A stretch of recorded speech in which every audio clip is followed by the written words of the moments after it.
সেই কথাটা যদি শুনেন তাহলে ভয়ঙ্কর হতাশার বাণী। হতাশার বাণী কি? যে যত বেশি জামাতকে, ছাত্র শিবিরকে যে যত বেশি গালিগালাজ করতে পারবে, যে যত বেশি অত্যাচার করতে পারবে, তার নমিনেশন তত কনফার্ম। Can you imagine? আপনি ভাবতে পারেন? এটা তাদের দলের লোকদের কথা আমি নিজে শুনে তারপরে বলছি। এটা আমি ইউনিভার্সিটিতে দেখতাম। আমার রাজশাহী ইউনিভার্সিটি ভাই এখানে আছেন। আমরা এটি ইউনিভার্সিটিতে দেখতাম, যারা দল চেঞ্জ করে এসে নতুন ভূমিকা পালন করে তারা অতিরিক্ত অত্যাচার করে। দুটা জিনিস প্রমাণ করার জন্য যে সে ফ্যাসিস্ট ছিল না, আমি আপনার খুব প্রিয় লোক, আর একটা হলো যত অত্যাচার করে তত বেশি সে ফোকাস হয়।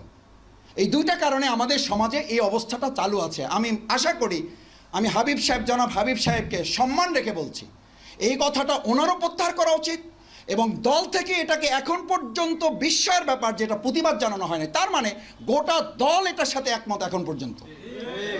তো এটা যদি হয় তাহলে আপনি হাজার হাজার কেন, লক্ষ লক্ষ কেন, কোটি কোটি পুলিশ কেন, প্রত্যেকের জন্য একজন পুলিশ একজন আর্মি নিয়োগ করেও আমি চ্যালেঞ্জ করছি আগামী দিনে লেভেল প্লেইং ফিল্ড এবং অংশগ্রহণমূলক অবাধ সুষ্ঠু নির্বাচন হবে না। আর যদি না হয়, না হওয়ার পরিবেশ যদি হয়, বাংলাদেশ জামাত ইসলামী নির্বাচনে অংশগ্রহণ করবে না এটা বলছি না, আমরা এরকম কোনো আরেকটা ফ্যাসিস্টের নির্বাচন হতেই দেব না।